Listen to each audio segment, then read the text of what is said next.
Well, we have reached the seventh cycle. The end is in sight, but is not yet. We have yet a ways to go because this is a long cycle with a great deal in it that we will want to consider carefully. And just as we've seen certain exciting tidbits along the way in previous cycles like 666 and the Beast and Armageddon, so in this cycle we finally come to the 1,000 years. And we'll then be ready to look at what John is revealing to us in terms of the 1,000 years. But first, we want to take a look at how this seventh cycle is set up as a chiasm. And we'll see it begins with the woman Babylon and ends with the woman, the church, the bride of Christ.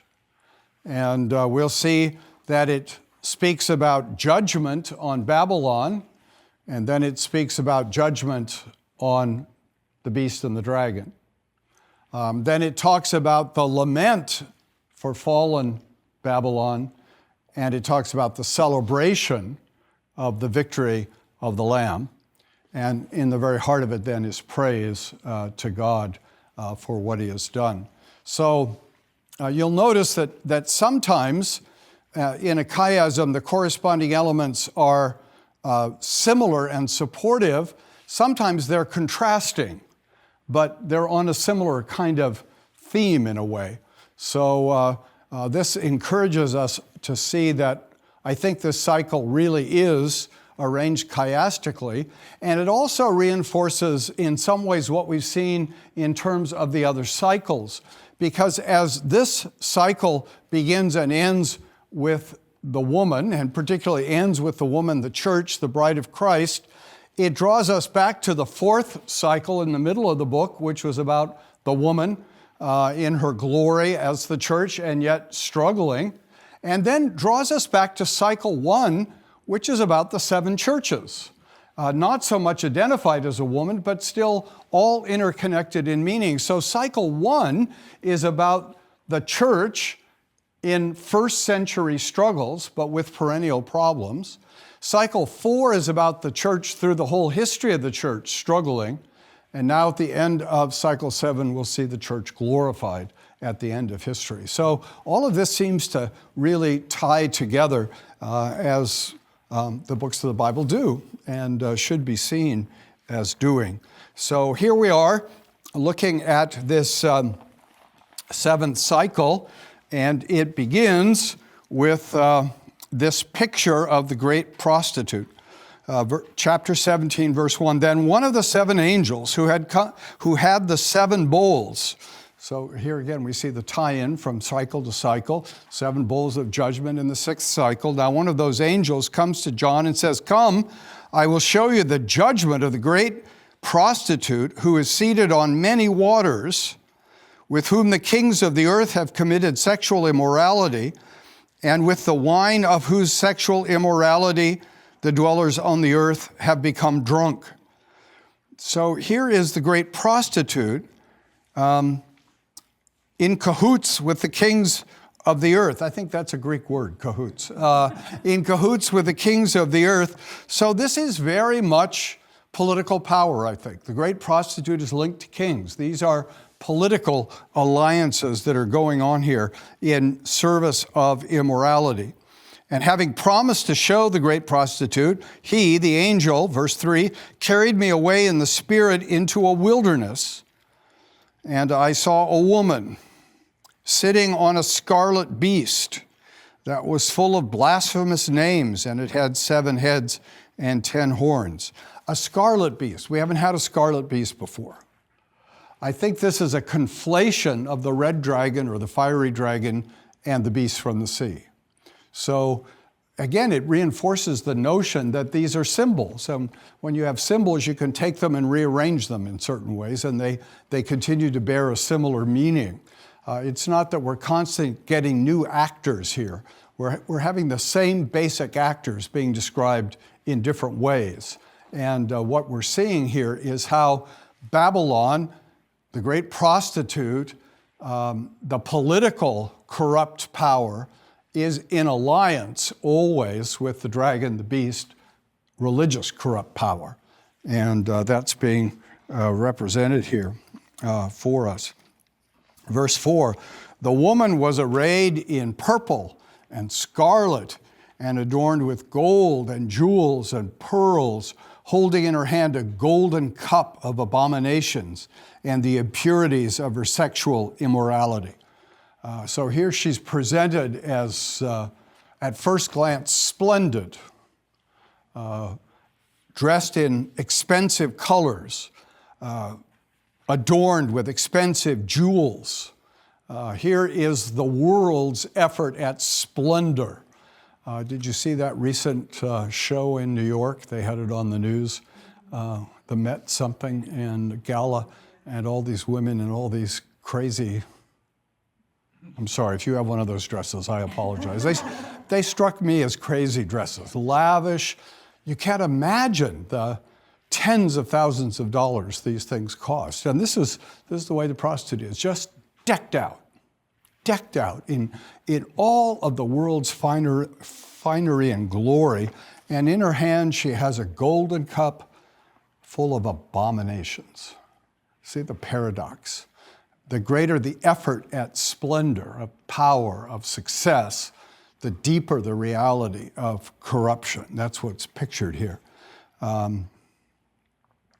Verse 5, and on her forehead was written a name of mystery.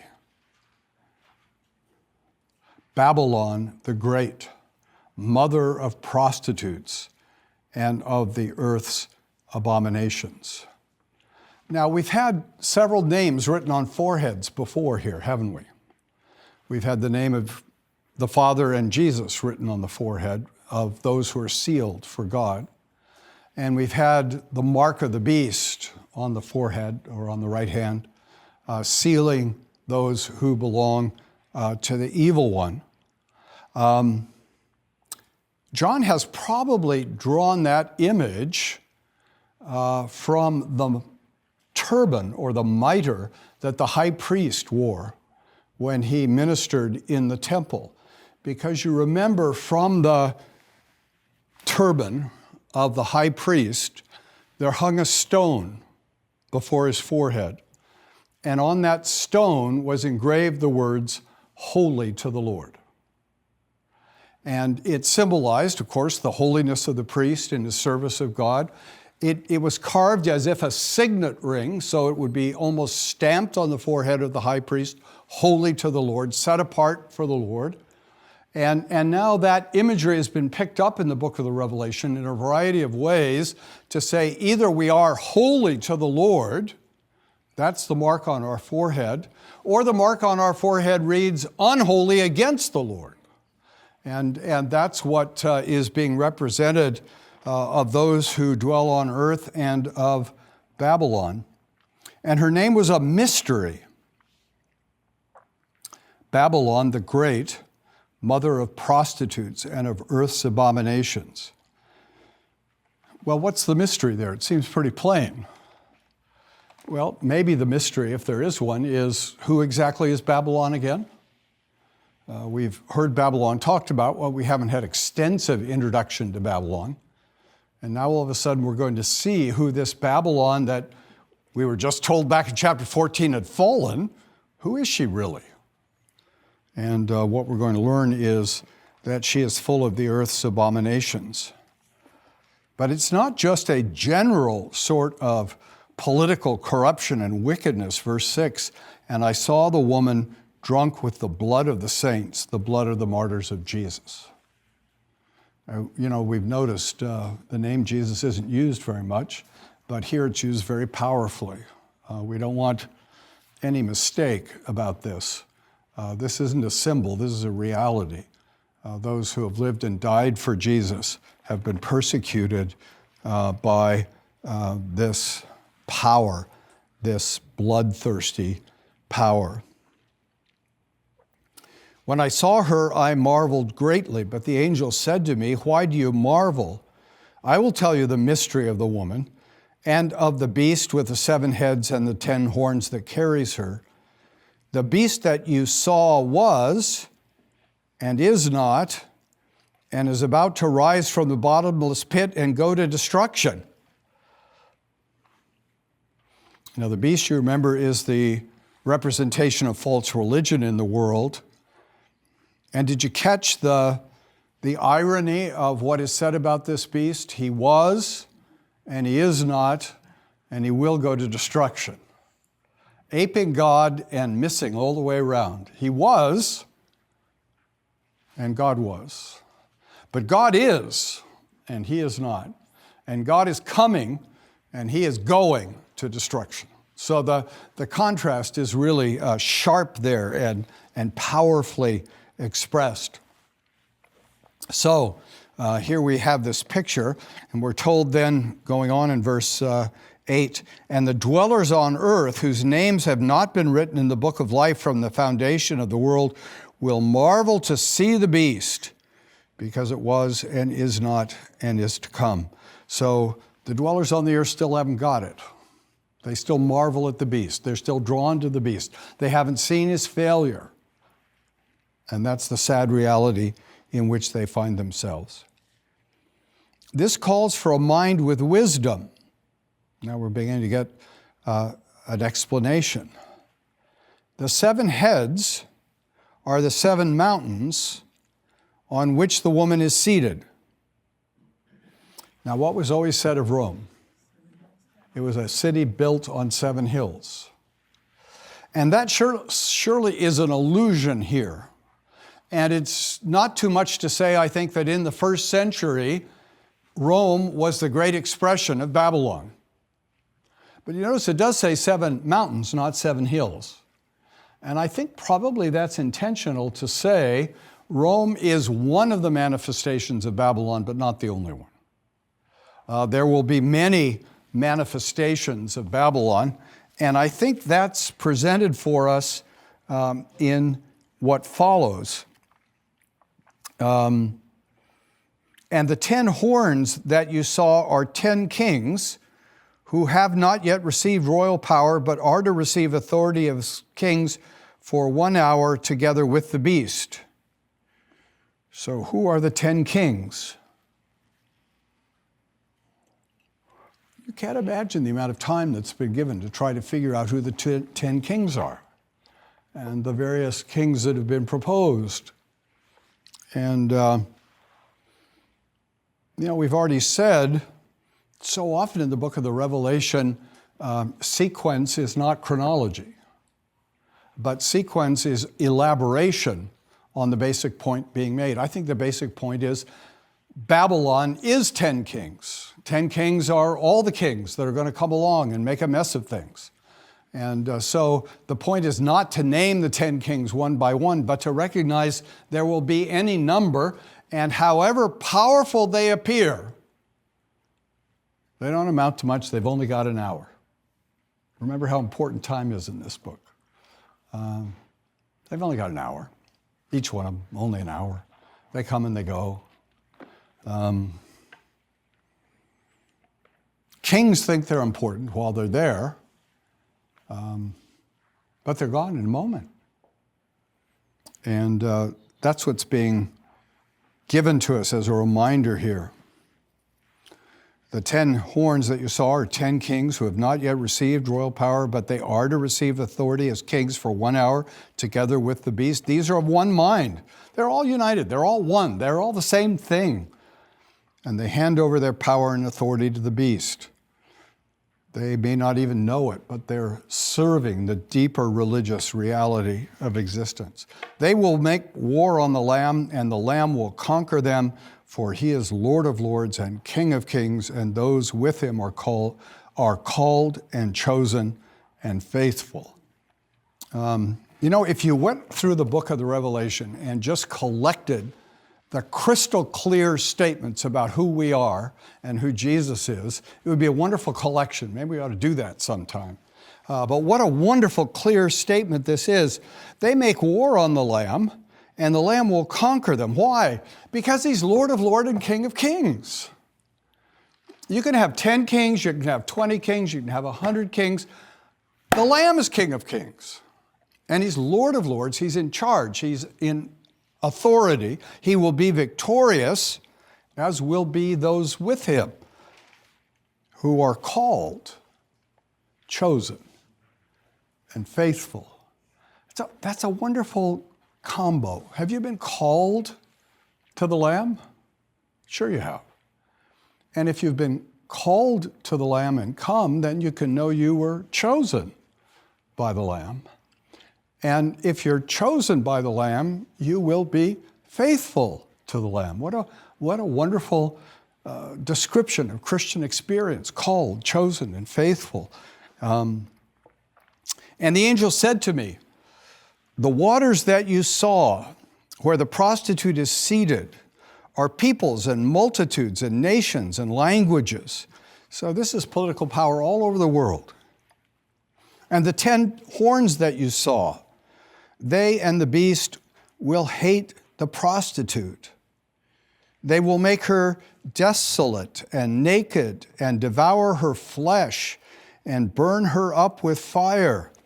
For God has put it into their hearts to carry out his purpose by being of one mind and handing over their royal power to the beast until the words of God are fulfilled.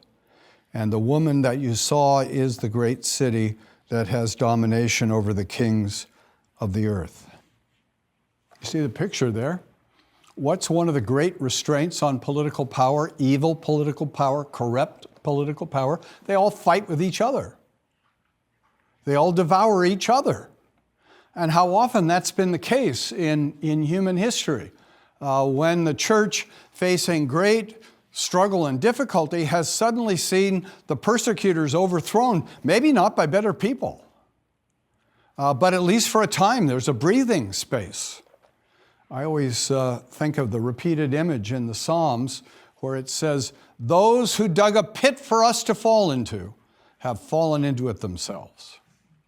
And that's sort of the way God mocks them in history. The Lord will have them in derision. That's the promise. That's the declaration. All these people who think they have so much power, so much authority, so much accomplishment, they all destroy one another. And the worse they are, the more quickly they destroy one another. And so this is a powerful picture of the Babylon, the woman who sits and is described as apparently so terrifically powerful, but in fact not so very powerful at all. And the glorious promise here is that all of this power will ultimately be restrained until the words of God are fulfilled, till he accomplishes his purpose, till he's done what he set out to do. And that is the truth. And then we move in episode 2 into the 18th chapter, the first 8 verses. And here we find the judgment pronounced on Babylon, first 8 verses. So let's read that together. Babylon is fallen. After this, I saw another angel coming down from heaven, having great authority, and the earth was made bright with his glory. And he called out with a mighty voice, fallen, fallen is Babylon the Great, citing those words already we've heard in Revelation 14. She has become a dwelling place for demons, a haunt for every unclean spirit, a haunt for every unclean bird, a haunt for every unclean and detestable beast. For all nations have drunk the wine of the passion of her sexual immorality, and the kings of the earth have committed immorality with her, and the merchants of the earth have grown rich from the power of her luxurious living. Then I heard another voice from heaven saying, come out of her, my people, lest you take part in her sins, lest you share in her plagues, for her sins are heaped high as heaven, and God has remembered her iniquities. Pay her back as she herself has paid back others, and repay her double for her deeds. Mix a double portion for her in the cup she mixed. As she glorified herself and lived in luxury, so give her a like measure of torment and mourning, since in her heart she says, I sit as queen, I am no widow, and mourning I will never see For this reason, her plagues will come in a single day, death and mourning and famine, and she will be burned up with fire, for mighty is the Lord God who has judged her. Here's the judgment. Judgment to be utterly desolate, a dwelling place fit only for demons and unclean birds. This is the symbolic picture, to be sure, but of utter desolation, of utter abandonment. She who is so proud, she who is so confident, she who would never be cast down. She who gave herself, twice we're told, to luxurious living. I think a lot of poor people in the Roman Empire were resentful of all of the money that flowed in taxes to support courts that were corruptly luxurious. And you can feel that here, the resentment of political power that serves only itself. And the promise here, the declaration here, is that on Babylon and all the kings who have been represented by her and consorted with her, they will be destroyed. They will be removed. All of this will pass away. And in the midst of this judgment, the severe word of judgment, comes also the warning, doesn't it, to us as God's people. Come out of her, my people, lest you take part in her sins, lest you share in her plagues. Again, I think this is not a call to physical separation. This is not a call to join a monastery or to become an Amish farmer, tempting as that may be at moments. This is a call to separate ourselves from sin, to separate ourselves from the way she lives, to separate ourselves from all of her self-centered indulgence. That's what we're being warned against. And once again, we can see that the promise is that all of this arrogance, all of this apparent power, all of this apparent success will come crashing down. Fallen is Babylon the Great. She is judged. That's the end. There's an end coming. And again, however great the persecution is that the people of God have to face in every age, this is a reassurance. This is a comfort. This is a promise. It will not go on. It will come to an end, and there will be a terrible judgment that falls upon it. So we've reached the end of this second element of the seventh cycle. We've seen the woman in her pretended splendor, and now we've seen the judgment upon her, and the next time we'll come back and look at the lamentation, because it's surprising. There are some who are sorry to see her go, and we'll look at that next time.